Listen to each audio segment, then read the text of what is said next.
Sa trabaho nakakaipon? Paano yun? Kasi ang dami nagtatrabaho ngayon, hindi nakakaipon. Yan yung malaking question mark. Madaling makapag-ipon kung malaki ang kita. Pero ang problema ng ilang Pinoy, paano mag-iipon kung kulang pa nga ang kita kumpara sa gastos?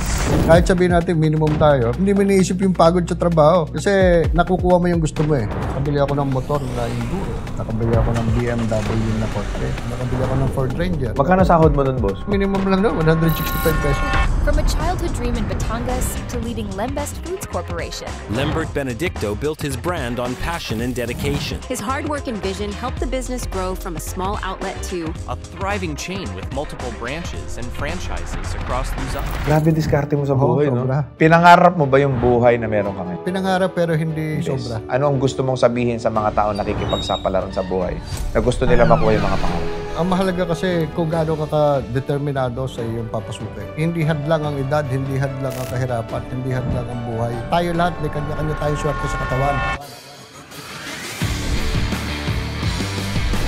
Yung negosyo nyo kasi, paborito ko yan. Lalong-lalo na yung chicken sisig ninyo. And yung liempo sisig, yan, naku, napakasarap talaga. All-time favorite. Paano nyo ba nabuo yung recipe na yan, boss? Actually, yung yung kwento ni Lembes. So, before, isa akong employee din. Sabihin natin, 15 and 30 umaasa sa ATM. So, kaya lang, syempre, nangangarap tayo palagi na gusto natin na maiba naman. So, that was 2009. Nag-start ako ng Lembes after ng Undoy. So, siguro, mami natin may kwento ano talagang tunay na pinag-umpisahan. So, yun, hanggang sa nakapagtayo tayo ng isang pwesto ng lechong manok. Saan lugar, boss? Morning Breeze, Caloocan. Nag-umpisa lang tayo, yung typical na lechong manok at liempo. So, yung dalawang niluluto natin.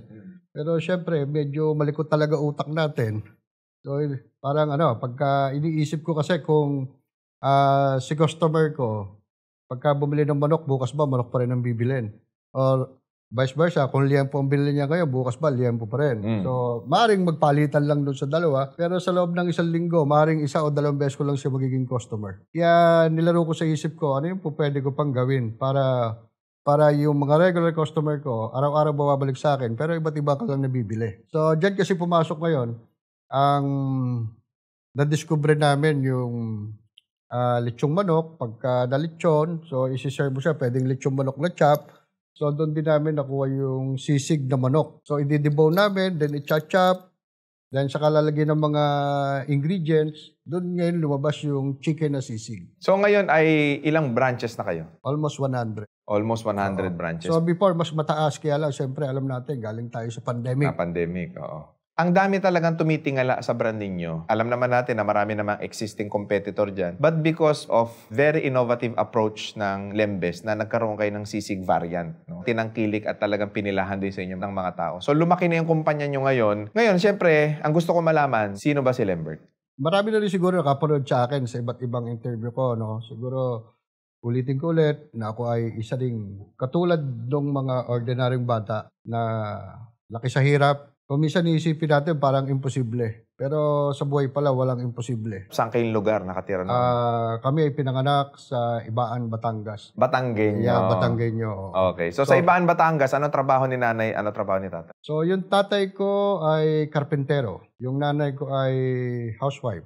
So kung Sunday, yung meron silang nagpapahulog ng mga gamit dito sa Manila, then uli ng hapon. So, gano'n, yun ang sumusuporta sa amin. And then, syempre, sa likod bahay, may alagang isang inahing baboy. Ayan. Buhay probinsya. Oo, may alagang isang baka.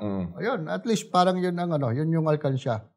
Imagine, ilang kami magkakapatid? 12 kami. Ang konti ninyo, no? 12 kayo. 12. Ang libangan ng magulang nyo pala gumawa ng anak, ano? Hindi, tsaka nung araw, palaging brownout eh. Yun. Oo nga! So, ikaw ay bunga ng Brownout. Ayan. So, ngayon, habang lumalaki, syempre sa sobrang dami ninyo, hirap talagang pamumuhay. Actually, hindi namin naramdaman din nung bata kami. Na yung hirap ng pamumuhay. Although, kumbaga, nasa level lang, hindi naman sobra, hindi rin naman nagtitiis. Pero kahit pa paano, nakapag-aral ng college yung mga kapatid ko. Lahat kami nag-aaral, elementary, high school, sa private school. So kahit pa paano, masipag yung parents ko. Kaya napakaswerte namin. Naitawid kami ng maayos. Oo. Pero ikaw ba ay nakagraduate ng pag-aaral? Actually, ako ay nagtapos ng high school way back 92-93. Then pagkatapos, siyempre actually noong high school ako, madiskarte na ako noon pa. So siyempre, limitado lang yung baon natin sa eskwela noon. Araw-araw. Siyempre, yun lang. So wala ka nang ibang pwedeng mabili. Pamasahe, pangkain, pangmerienda, yun lang. Then medyo isolated yung barangay namin. So ginagawa ko, pagka Saturday, Sunday, meron kaming tricycle, nagta-tricycle ako. Kahit wala akong lisensya. So yun lang, para lang may baon ka ulit sa susunod na linggo sa pagpasok. So minsan naman, pagka medyo busy, kasi may alaga rin kaming hayop, so sa bahay, nag-aalaga ng hayop. Pero yun ang diskarte.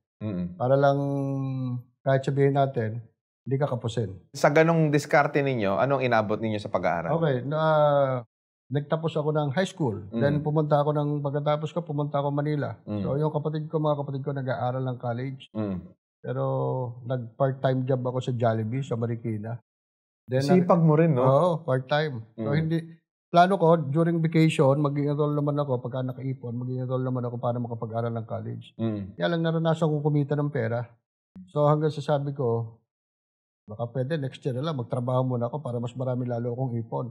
So sabi ko nga sa'yo, kahit nung high school ako, nag-iipon ako ng baon ko para susunod na linggo. So ganoon din ang ginawa ko. Nagpiprepare ako para sa pag-aaral ko ng next year. So nag-stop sana ako ng 1 year.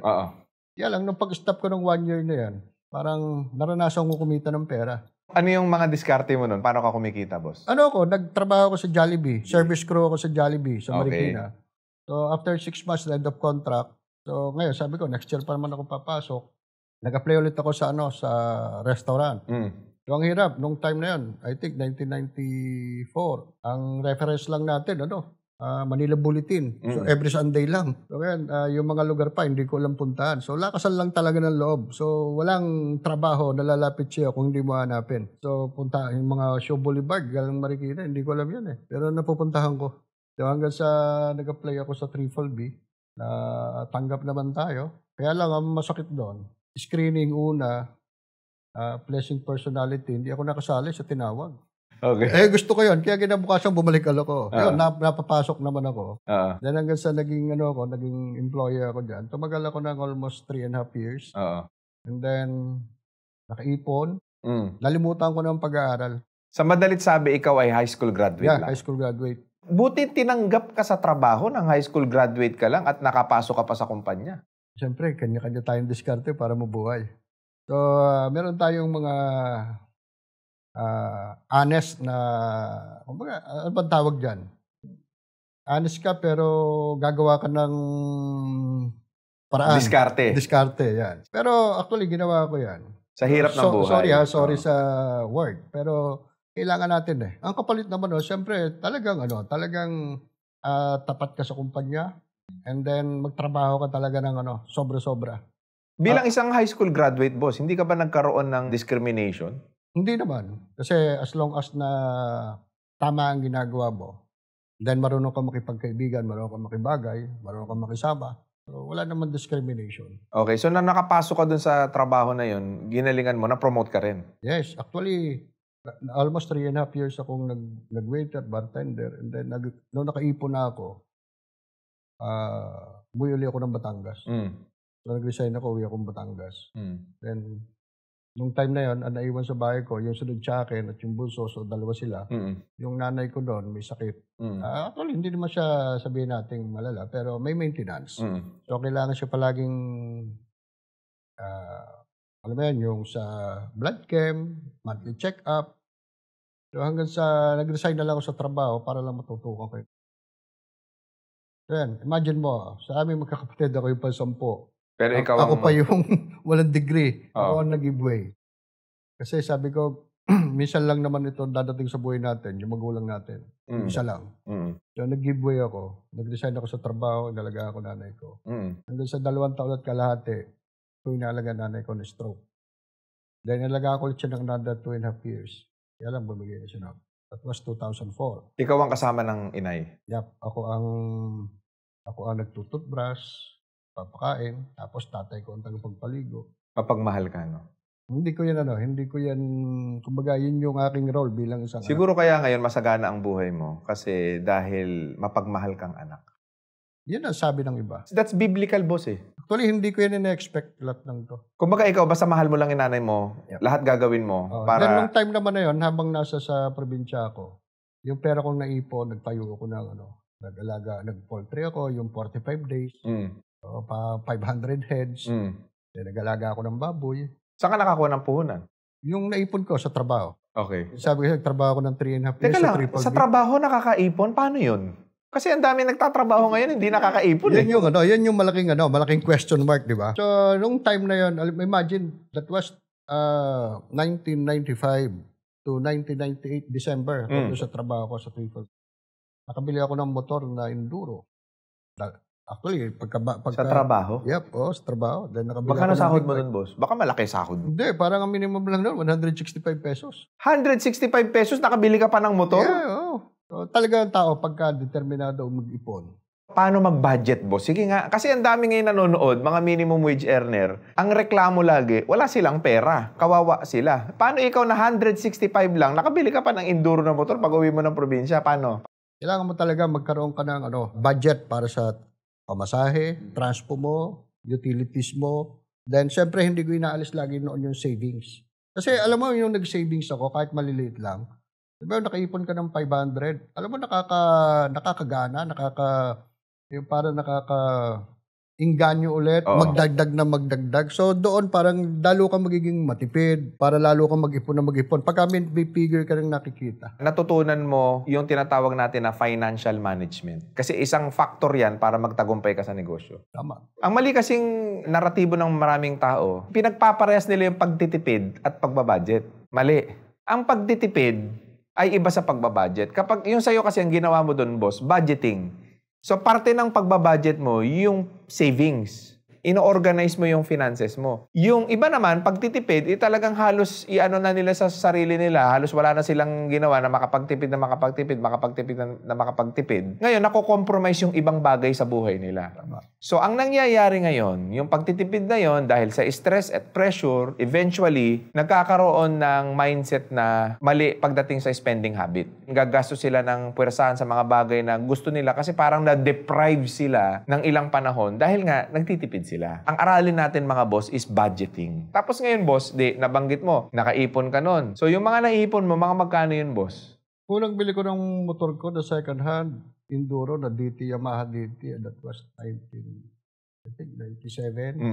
Bili ko 35,000. Sa 165 na sahod, nakaipon ka ng 35. Pero yung 165, I think, nag-wage increase. So, hindi, parang yun yung inumpisan ko. Actually, nung nagtrabaho ko nung I think nung nagtrabaho ko sa Jollibee nga, 111, inabot ko pa eh. Parang gano'n tayo katanda.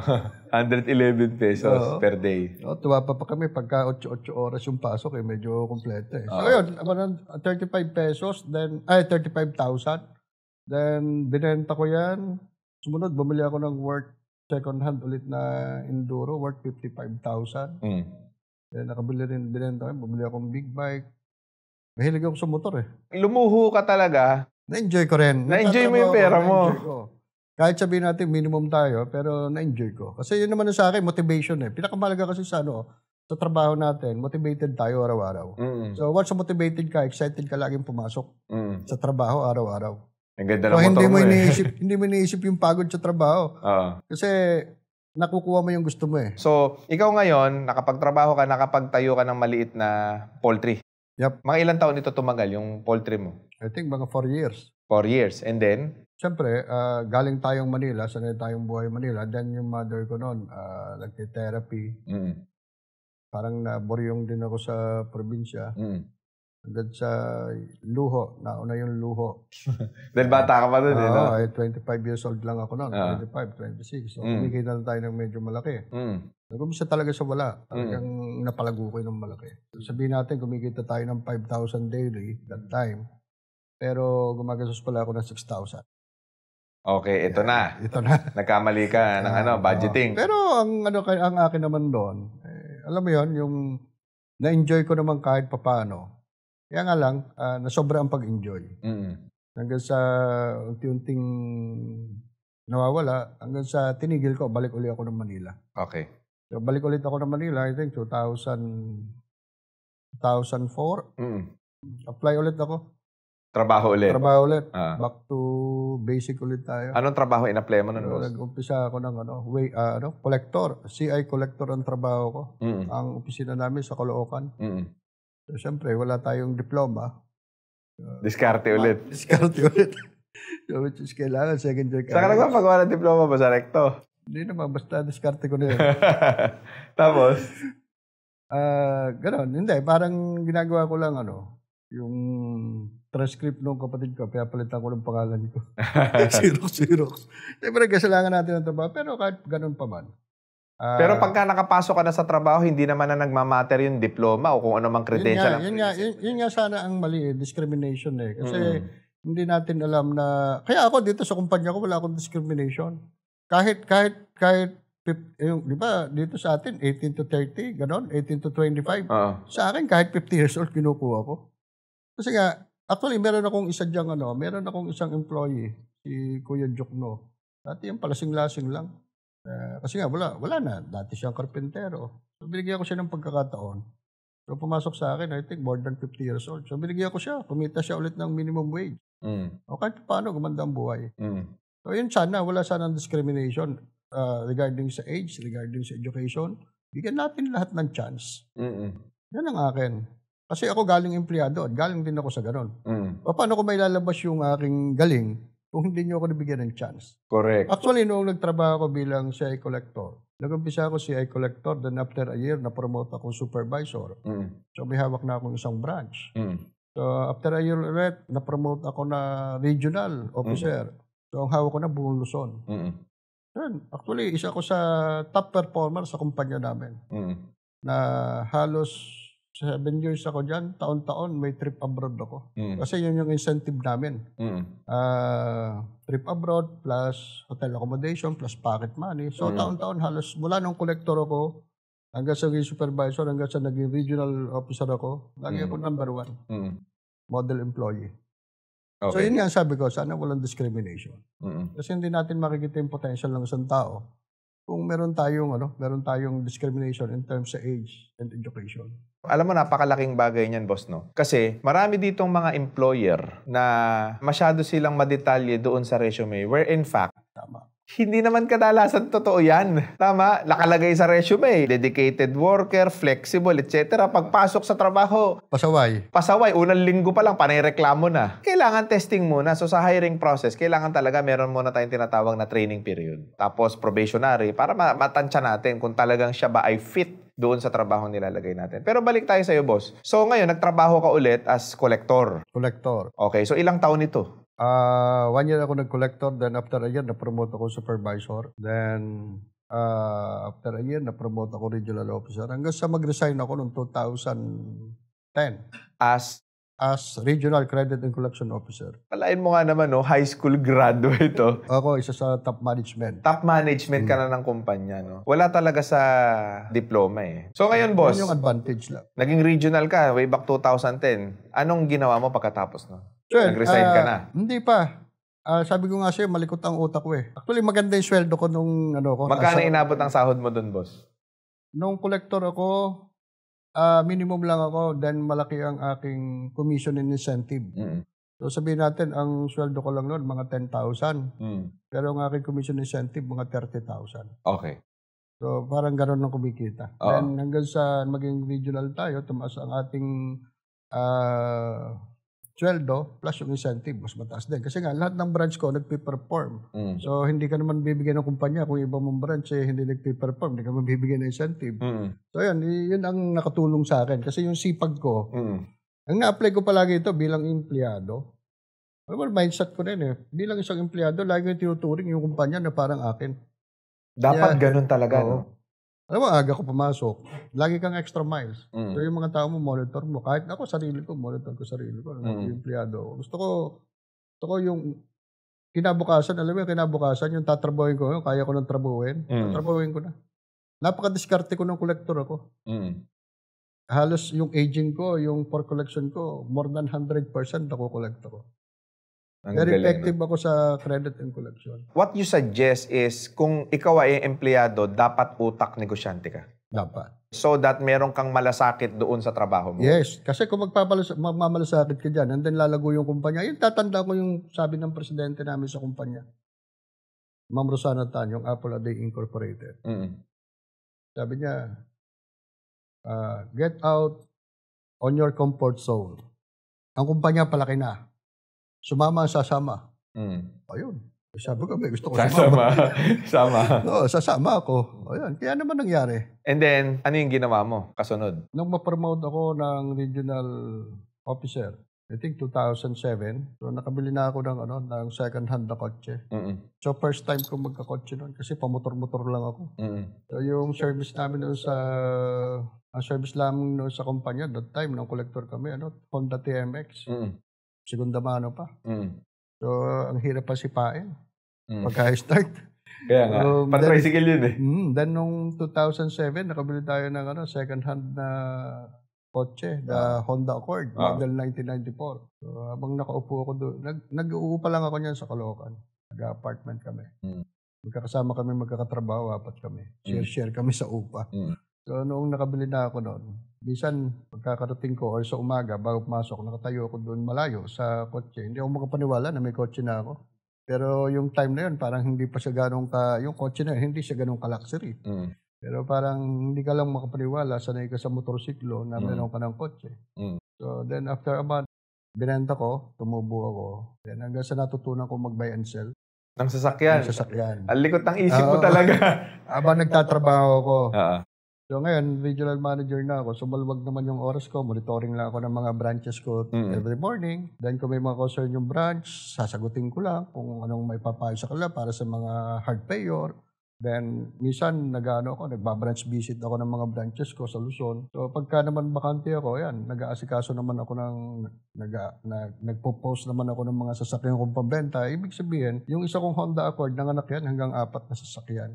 Nakapag-roll ako ng pera. Grabe diskarte mo sa buhay, no? Sobra. So, ang bilis ko magbenta noon. Parang, alam mo yun, isang benta ako, natutubo ka ng 50, 60. So, hanggang sa nasa mataas tayong position sa kumpanya, sa top management, medyo yumabang na tayo. No? Nakabili ako ng BMW na kotse. Yun. Lalo na-motivate ako sa pagtatrabaho.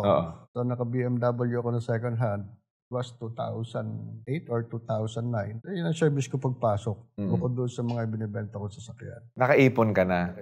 Unti-unti mong inangat yung sarili mo. Tama. Hindi siya biglaan. Hindi. Kasi maraming tao, na-frustrate sila eh. Dahil hindi nila nakukuha yung resultang gusto nila doon sa ginagalawan nilang trabaho or hanap buhay or negosyo. Anong pwede nating ma-advise sa kanila? Ngayon, ganito lang naman yan eh. Bilang isang empleyado, kung ikaw mismo magdedesisyon sa sarili mo eh. Ano ba talaga ang gusto mong marating? Ikaw ba komportable na pagiging empleyado? O ikaw ba may mas mataas pang pangarap? So kasabay niyan, kung may mas mataas kang kapangarap, kailangan magsakripisyo. Ngayon, kung ikaw empleyado, ang sakripisyo mo, gigising ng maaga, tutulog ng tamang oras, gigimik. Yun ang empleyado eh. Pero kung ikaw ay magninegosyo, alisin mo muna lahat yan. Ang gabi gagawin mong araw. Ganun talaga, no? Kahit nagtatrabaho, let's say nagtatrabaho ka, pero kailangan mo ng extra effort.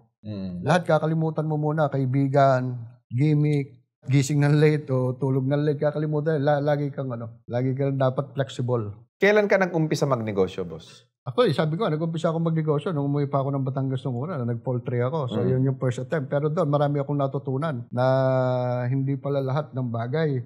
Kung yan ay naumpisa mo na, hindi pala yan gagalaw mismo yung negosyo, nasa kanya mismo. So, kailangan talaga ng personal touch mo palagi, nanado ka lagi, present. So, and then yung magiging maingat ka sa mga negosyo mong pinapasok. So, hindi po pwede, lalo kung sa livestock na uunahin mo muna yung sarili bago yung hayop. So, hindi po pwede yun. So, yun yung mga natutunan ko. Kaya nung pangalawa kong attempt, may mga lesson na sa akin. So, ito nga, yung second attempt ko, itong habang naging employee, natuto ko mag-buy and sell. And then, ang problema kasi maganda ang kitaan sa buy and sell. Akala ko, yan na yung aking hanap buhay. Yan na talaga ako eh. Diyan na ako. Dahil kahit pa paano, palaging iba't iba ang sasakyan, pero for sale. Pero kahit pa paano, may personal akong gamit habang nagtatrabaho ko. Personal kong gamit nga, yung BMW. So, which is yan yung napakasarap na motivation.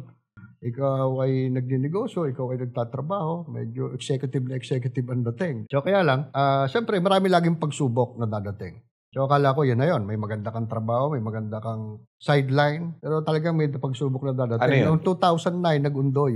Doon ngayon, mahirap magbenta ng sasakyan. Doon yung trabaho ko na andyan, kaya lang, sanay na tayong kumikita. Yung mga sasakyan mo lumubog. Hindi kami lubog. Kasi Caloocan kami dito sa may bandang monumento, hindi naman kami binaha. Kaya lang, siyempre, ang alam ng mga tao, lahat ng mga binibentahan sa sasakyan, lahat yan lubog. So medyo naging takot ang mga taong bumili ng second hand that time. So nangyayari, yung mga unit ko na for sale, so kasi noon hindi pa naman uso yung mga siding na plastic parang mga lawanet na may balot lang na na tela. So laging tinutuklap, so nasisira na yung siding, parang ang hirap i-explain na hindi yan lubog. So yung doubt ng tao na andon, kaya ang hirap din magbenta. So hanggang sa wag na lang matalo, bawi puhunan na lang. So yan, hanggang sa nag-isip ulit ako ng panibagong negosyo, kasi nga ang hirap Nag-isip ulit ako ng panibagong negosyo na kumbaga hindi ka nakadepende sa sales mo na kung may mabili ka may pambenta ka. Kung wala kang mabili, wala kang pambenta. Kung makabili ka naman makabili ka ng second hand, tapos katok pala, so problemang malaki. So medyo nag-aalala na rin ako at ang hirap magbenta that time. Baka makabili rin ako ng lubog sa baha. So dahil lagi ko kami na-motivate yung mga tao ko, tuwing hapon sa apartment ko, nagiinuman kami. Kasama ng motivation ko yan Yung aking sweldo ko noon, pambayad ko sa apartment, pang-inom. So ang akin lang yung aking incentive, yung aking commission. So yun yung aking savings at pang sarili ko. Tuwing hapon, inuman kami. Yung mga malalapit sa akin na branches, hanggang sa bili kami sa Peaceport ng sariwang isda, iihaw. Yung mga lechong manok na malapit sa akin, parang araw-araw na rin yun ng pulutan. Basta gano'n lang, tuwing hapon, inuman. Sabi ko nga siya, ganyan ang negosyo at saka trabaho Mamimili ka lang sa dalawa. Kung gusto mo, yung masarap ang buhay mo o ganito magsasacrifice ka. So ngayon, hanggang sa sabi ko, magtayo na lang kaya ako ng ihawan. So naisip ko agad, lechong manok. Anong taon? 2009. So yan, hanggang sa angkas kami sa motor nung tao ko, nagharap kami ng pwesto. May nakita ko malapit sa office namin, sa Morning Breeze. Isang kanto lang yun. Nakita ko, ang daming tao. Lakas loob. Yung puhunan ko sa Behensel, siya kong ginamit. Nakapagtayo ko ng isang branch. Ang puhunan ko ng 200,000 sa isang branch. Yan, nakita ko yung maliit lang yung pwesto. Then, tuwing hapon, yung pwesto ko parang laging bubuhatin. Ang daming tao. Pinagkaguluhan ka agad? Bakit? Kasi una-una, yung pakikisama ko, yun yung isa. Ikaw mismo ang tumatao doon? Pagkahapon, nandun ako. May trabaho ka pa noon, boss? May trabaho pa ako noon. Kasi 2009. Nag-open ako ng first branch ko, November 28, 2009. So, going to 15 years kami ngayon, November 28. Wow. So, tuwing hapon, nandun ako. Kahit nakabarong ako nagkakashir. Minsan ako nag-iihaw, ako nag-chop. So, ganun lang. Kailangan sabi nga siya, kung magninegosyo, kailangan sacrifice. So, yan. Hanggang sa tapat ng pwesto ko, meron dyan pumipilang tricycle, araw-araw 200. So 400 yan, biyaheng Bagong Baryo. So 400 yon.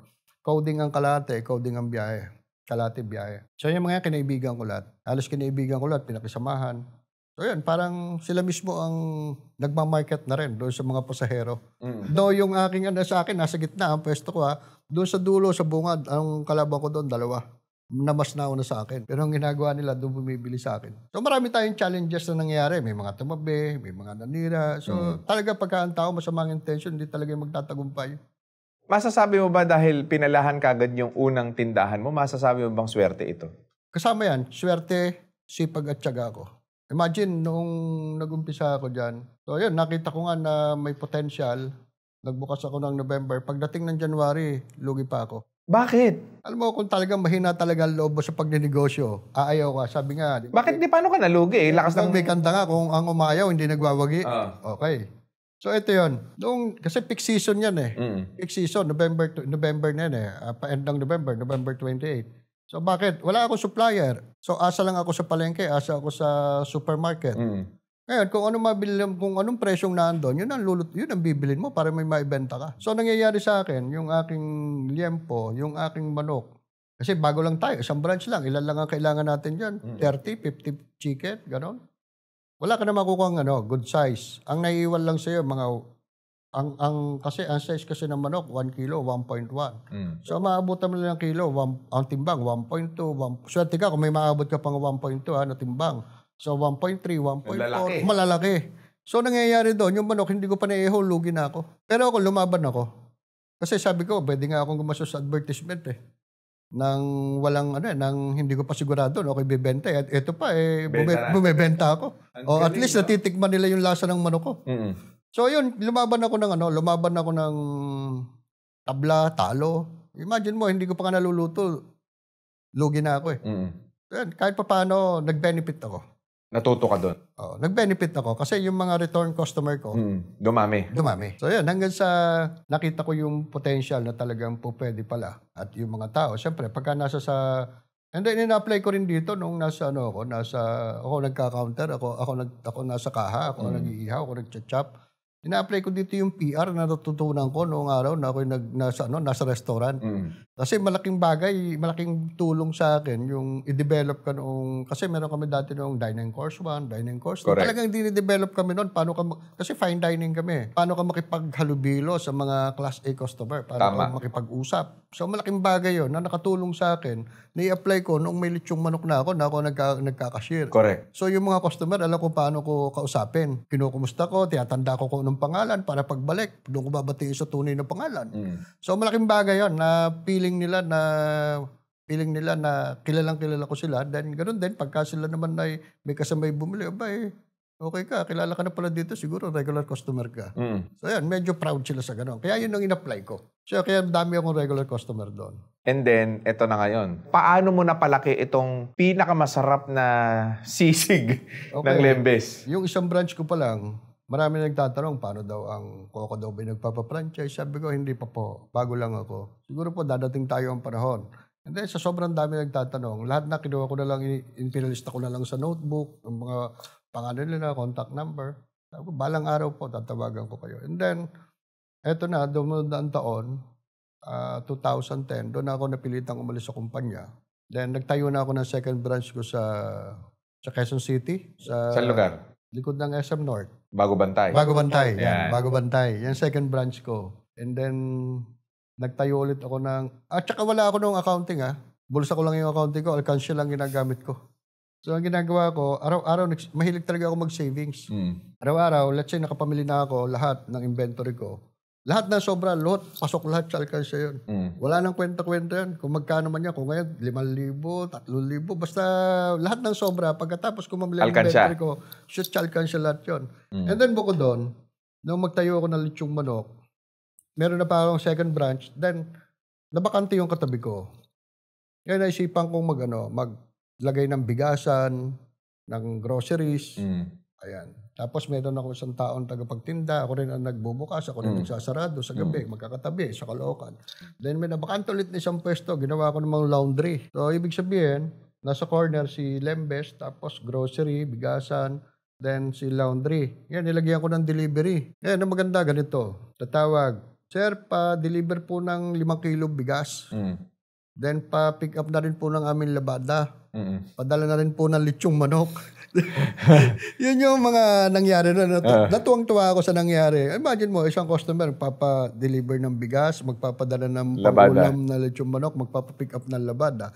So vice versa. Minsan, ipapa-deliver yung labada. Basta gano'n. Basta laging may kasama yan. Kung basta nagpa-deliver yan, lalo kung magpapa-pick up ng labada or magpapa-deliver, pwede mong i-offer naman, baka wala kayong bigas, may bigas kami dito. Ay, sige nga, sir, buti, pinalala mo. Yan.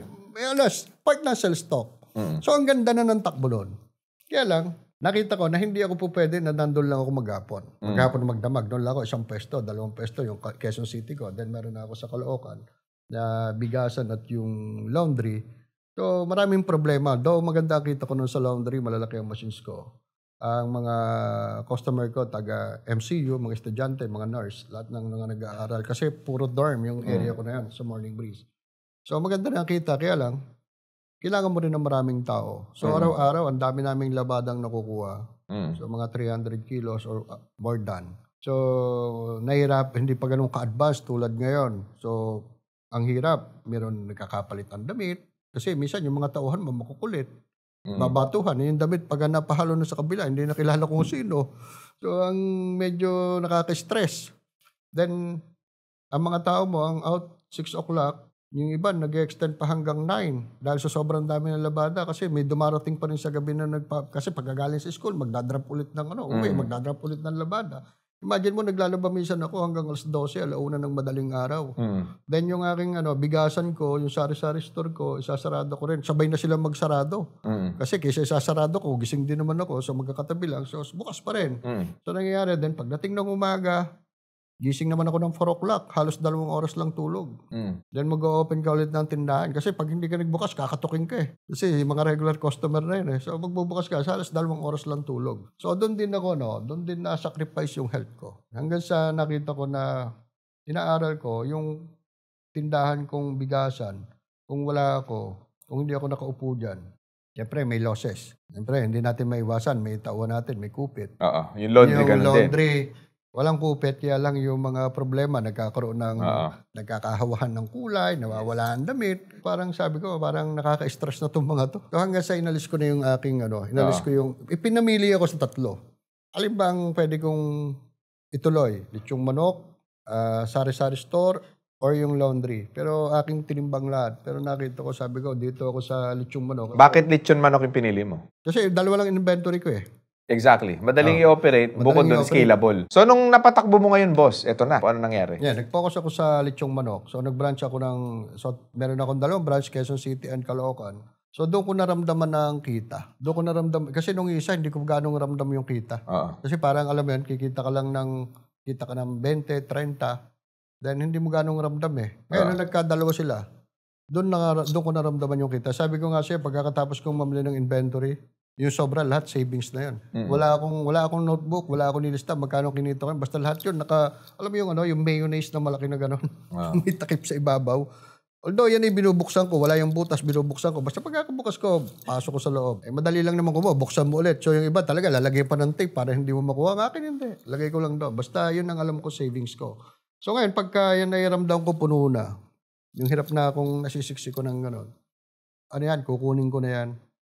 Na-estimate ko, sabi ko, okay, bibilangin ko na yon. Pagka meron ako mga 250,000, papatayo ulit ako ng isang branch. Inunti-unti mo, boss. Oo, yan. So, hanggang ilan branches ka nagkaroon bago ka magpa-franchise? So, ang daming inquiry sa akin. So, hanggang sa meron na akong, I think, mga 4 na branch or 6 na branch. So, hanggang sa nagsabi na ako sa sister ko at sa sister-in-law ko na kung saan ako anong pwede kong gawin para maging franchising. So doon nag-research sila, nakita nila si RK, si Rodolph Kotik. So matan kami ng seminar ni Rudolph. Then habang nakaupo ako, sabi ko parang hindi ko yata kaya, nung nagsiseminar na kami, hindi ko yata, bilang isang franchisor, ito yung compliance mo, ganito gagawin mo. Sabi ko parang hindi ko yata kaya. Parang dami palang i-comply bilang isang franchisor. So yun, sabi ko nga lakas ng loob, then nakipag-meeting na ako kay Rudolph. Then alam mo may sinisingil siya sa akin kung magkano. Pero wala akong ready ganung pera. Meron lang ako 150,000 nata o 50,000. Pero ako nakipag-meeting sa kanya kahit wala akong pera. Kasi alam ko yun ang makakatulong sa akin. Then nung bigyan na siya sa akin ng proposal kung magkano abutin, sabi ko I only have 50,000. What? So, lumaki ang mata niya sa akin. So, ibig sabihin, sinayang ko lang ang oras niya. Wala naman pala akong pambayad. So, sabi ko, bayaran kita, installment. So, hamon ko sa kanya 24 months. Pero nabayaran ko siya nagkasundo kami ng 12 months. Then, kasi nga, sabi ko siya, kung hindi mo lalaksan ang loob mo, hindi mo susubukan. Totoo. Walang mangyayari. So, ngayon, nung nagpa-franchise ka na, ilan na yung nag-franchise sa'yo? So, yun, hanggang sa na-develop nila si Lembes 2012 into franchising. Meron kagad nag-franchise sa amin sa Tugigaraw, area franchise. And then, 2013, meron ding ilang sunod-sunod. Pero noong pagdating namin ng 2014, malakas na ang loob ko. Sumali na ako sa Expo, sa World Trade. 2014, 2000, so ang dami nag-franchise sa amin, 2015. So hanggang sa nagpahinga ako kasi yung pinag-umpisahan ko nito nung araw, nung ilang pa lang yung branch ko. Ang maganda rito, nung maliit pa yung branch, nung ilang branch pa lang kami, pero nagpapa-franchise na ako. So yung aming komisaring ginawa, kitchen lang ng isang branch ko. Up and down yun sa Caloocan. Tapos yung itaas, nandun yung kwarto ko. Tapos pinakasala, ginawa akong mini office ko. So, madiskarte rin. May opisina, may table ako rito, may table yung secretary ko, may computer. Pero yun, props lang yun. Ako lang talaga mag-isa. So, para lang pag may ka-meeting ako, at least meron akong mapapakita na meron akong meron akong secretary. So hanggang sa hindi na kami nagkasya dyan, lumipat ako ng Valenzuela, Nagpatayo ka na ng malaking komisary. rent pa rin. And then sabi ko, siguro mga 10 taon, kasya na ako rito. Pero parang 2 taon lang, sikip na kami. So lipat ulit ako ng panibago. Yun na ngayon, doon sa dating komisary namin. Diyan na kami halos 10 taon. Grabe, no? Inakala mo ba naaabot ka sa sitwasyon na to? Actually, yan ang isa sa hindi ko inaasahan. Sabi ko, mabait si Lord. Nung bata kami, puro pangarap eh. Imagine mo, noong grade 3 pa lang kami, may alaga na kaming baka. Alam mo, sa probinsya, yung magagapas ka ng damo, pakain sa baka. So, yun yung duties namin. Ako, grade 3 pa lang, may alaga na akong baka. Pinangarap mo ba yung buhay na meron ka ngayon? Hindi pinangarap pero hindi sobra. Pero ngayon, sobra-sobra yung binibigay sa'yo. Ano ang gusto mong sabihin sa mga tao nakikipagsapalaran sa buhay na gusto nila makuha yung mga pangarap nila? Ang mahalaga kasi kung gaano ka ka-determinado sa iyong papasukin. So, hindi hadlang ang edad, hindi hadlang ang kahirapan, hindi hadlang ang buhay. So, tayo lahat, may kanya-kanya tayong swerte sa katawan. Yun ang sinasabi ko palagi. Lahat ng tao. May swerte tayo sa katawan. So, yung paggising pala natin, swerte na natin. So, yun lang. Sabi ko nga, kung gusto mo nang gumanang yung buhay, siyempre, sa iyo talaga mag-uumpisa, hindi sa ibang tao. So, magpursige ka, hindi yung may nakikita mo yung isang taong umasenso, parang gusto mo rin. Pero hindi ganon. Ako, nagpakahirap ako, bata pa lang, sanay na ako sa hirap. Sabi ko nga sa'yo, grade 3 pa lang, duties namin, may alaga na kaming baka. So, kaya lang, sabi ko, ayokong habang buhay na ako mag-aalaga ng baka. So, gusto ko rin na bigyan ng makatikim ng magandang buhay. So, yun nga, pagdating natin dito sa trabaho, nag-start ako magnegosyo age 33. So, kaya sabi ko, hindi pala sukatan yung edad. So, 33 ako noon. Nag-umpisa ako ng Lembes. And then, at the age of 38, medyo naramdaman ko na after 5 years. Mayaman ka na nun. Medyo, nakabili ako ng brand new na sasakyan. I think 37 ako. So, after 4 years, nakabili ako. Hindi naman binili, kundi installment. Kaya lang, nakapag-down, then nabayaran ko sa loob ng 5 taon. So, nakabili ako ng Ford Ranger. Then, the following year, bumili ako ng parang ang nabili ko sa sasakyan, parang 4 na yun, puro brand new. Ang bahay, boss, kailan nagkatotoo ang bahay? So, ang inuna ko, property, lupa. Meron akong 7 hectares na property ngayon sa Batangas. Nandun yung aking rest house, nandun yung aking farm, nandyan yung nag-alaga kami dyan ng baboy. Meron kami ngayong cattle farm. So, yun yan. Then yung iba pang medyo maliliit na mga cat. Alam mo, Boss Lambert, napansin ko sa'yo, ikwinento mo ng magaang at parang simple lang yung direksyon papunta sa tagumpay. Pero habang kinikwento mo sa akin, naramdaman ko yung mga pagod mo nung panahon na yun eh. Sobra. Naramdaman ko yung sakripisyo mo nung mga panahon na yun. Pero hindi mo ito tinignan na mabigat sa buhay mo. Siguro sa mga manonood natin, kung kayo ay may tinatahak na landas ngayon, huwag ka masyadong madrama sa buhay. Yung drama kasi hindi nakakatulong eh. Tuloy-tuloy lang. Yung hindi naging epektibo ngayon, malay mo bukas maging epektibo, trabahuhin mo. Alamin mo kung bakit hindi ka nakakaalis dyan sa sitwasyon ng kinalalagyan mo at meron ka lang ilang mga kailangan gawin para mag-improve ka. Pero ito ang pinaka-lesson na nakuha ko sa kwentuhan natin ngayon, Boss Lambert. Lahat ng mga bagay na yan ay ibinigay sa iyo ng Diyos dahil mahal na mahal mo ang magulang mo. So kung nabubuhay ngayon ang inay mo na hindi na inabutan itong matagumpay na nangyayari sa hanap buhay mo ngayon, ano ang gusto mong sabihin sa kanya? Siguro sasabihin ko, lahat ng ito ay para sa inyo. Which is, alam mo, kahit yung nanay ko wala na. Ang pangarap niya noon sa bahay namin, gusto niya may malaking terrace. So, nung nagkaroon ako ng pera, wala akong kauna-unahan kong pinakonstruction. Terrace. Bahay ng parents ko. Yun ang kauna-unahan, walang iba. Yun ang kauna-unahan. Pinagawa ko ng malaking terrace, nirenovate ko yung buong bahay. And then, saka pa ako nagpagawa para sa warehouse ko dito sa Valenzuela. Nagpagawa ko ng warehouse sa Batangas. Inuna mo ang magulang mo pala. Yun ang una. Then, sunod doon, nung may pagawa ko na yung bahay nila, yung nanay ko nasa Memorial Park, 1/3. So, bumili ako ng lupa sa Musileo. Pinagawa ko ng Musileo, 2-story. Nililipat ko doon yung nanay ko at yung kapatid kong panganay na lalaki. Ano naman ang ma-advise mo sa mga anak na nanonood ng video na to? Well, bilang isang anak din, hindi ako magsasalita ka kung hindi ako bilang isang anak. Bilang isang anak din, unang-una, swerte kayong mga napag-aral. Yung nabibigyan ng pagkakataon para pag-aralin. So, yung mga ganyang bagay na mga pagkakataon, ano man ang ginagawa sa inyo ng magulang nyo, lagi nyong samantalahin, lagi nyong pahalagahan. Dahil hindi ka naman pag-aaralin ng ibang tao eh. Hindi ka naman papayuhan ng ibang tao para sa ikabubuti mo eh. So, lagi mong papakinggan ang payo ng iyong magulang. Kung pinag-aaral ka, mag-aaral ka mabuti. And then kung sakali dumating ka sa magandang buhay, huwag niyo kalilimutan ng iyong magulang. Iahon niyo rin. Kasi yung mga yan, tulad din namin, kami magulang na rin.